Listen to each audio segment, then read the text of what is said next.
Olá, eu sou a Maria. Hoje vou explicar um pouco sobre educação e pobreza. Ao longo do tempo, muitos estudiosos criaram teorias para explicar a relação entre educação e pobreza. O Brasil só começa a se interessar pelo assunto quando percebe que 40% da população está na situação de pobreza. Ela possui várias dimensões, como transporte, saúde e renda. A primeira teoria, colonização. É quando um grupo de pessoas passa muito tempo em privação ou negação de seus direitos, como os indígenas e negros.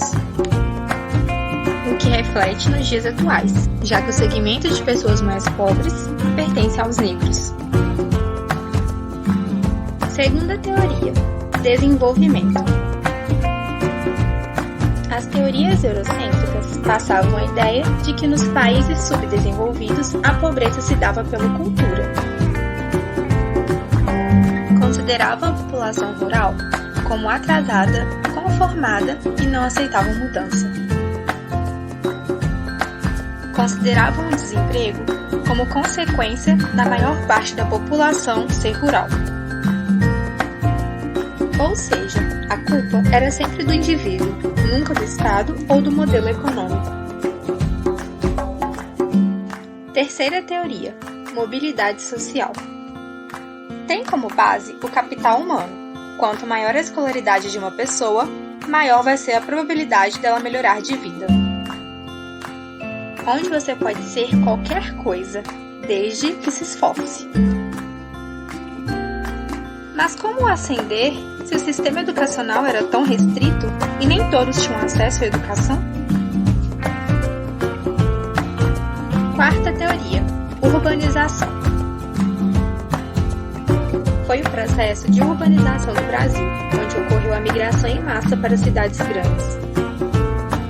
No entanto, devido à demanda, a migração não teve estrutura para gerar empregos. Quinta teoria, causas naturais. É impossível se produzir de forma próspera onde há grandes desastres ou condições climáticas difíceis e agressivas, ou em lugares acometidos por guerra.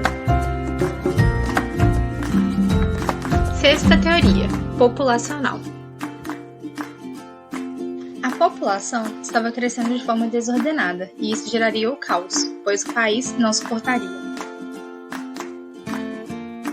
Thomas Malthus chegou a dizer que não era preciso combater a peste, doenças ou guerra, já que as mesmas ajudavam no controle populacional. A pobreza chegou a ser considerada consequência da quantidade de filhos que os pobres tinham, mais uma vez, sendo culpa do indivíduo. Existe uma relação direta entre a educação e a pobreza. Pobreza como causa da educação e pobreza como consequência. Essa relação é considerada por muitos estudiosos como natural, sendo pouco explicada e inferindo constantemente nos dias atuais. Hoje, o currículo coloca a pobreza como causa, sendo os indivíduos menos favorecidos carentes de conhecimento, habilidades e competências. A evolução da educação foi um processo lento e tardio, consequência da demanda histórica do Brasil, onde nem todos os indivíduos eram considerados cidadãos de direitos. A evolução educacional e sua relação com a pobreza pode ser apresentada através de alguns marcos legais e normativos, a partir da época imperial, passando pela República, Estado Novo e democracia. E em todas as épocas se percebe uma certa fragilidade e descaso com a educação. A educação se construiu em cima da exclusão de determinados indivíduos da sociedade, bem como índios, negros e mulheres. Próximo ao Estado Novo, a educação recebeu uma nova distinção. Agora, poderia ser efetuada por arrecadação, mas, como a democracia ainda era frágil, os menos favorecidos continuaram não tendo acesso. Com a chegada do Estado Novo, o ensino primário começou a ser promovido pelas instituições privadas, e algumas vagas seriam destinadas para aqueles que não pudessem pagar, onde o Estado subsidiaria, mas ainda eram aqueles privilegiados. E para as classes mais pobres, foi destinada a educação vocacional. Somente em 1961, a primeira lei de diretrizes e bases foi efetivada. No entanto, a taxa de analfabetismo era alta, e a inserção na escola, não. A educação continuava a ser distribuída igualmente, e os erros do passado ainda não haviam sido reparados. Existem teorias refletindo sobre a história da construção da educação. Uma delas é a teoria do capital humano, que trata o aluno como moeda de mercado, colocando a responsabilidade da pobreza no indivíduo. A segunda teoria, eleição racional, considera o Estado como provedor da educação. No entanto, o mesmo a privatiza e oferece bolsas e descontos, e assim cada indivíduo segue um caminho.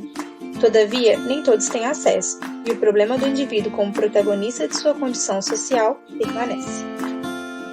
Na terceira teoria, a social-democrata, não se nega a ação do Estado, mas afirma-se que os indivíduos devem fiscalizar e lutar pelos seus direitos. A última teoria salienta que as escolas não são as mesmas, e no próprio âmbito escolar se encontra a distinção entre as classes. Nos dias atuais, ainda encontramos essa distinção, onde algumas escolas públicas possuem mais recursos que outras. A divisão de classes em algumas escolas considera a situação social do aluno. Ainda não foi possível erradicar a taxa de analfabetismo, e ainda não foi possível desvincular a pobreza como causa da educação.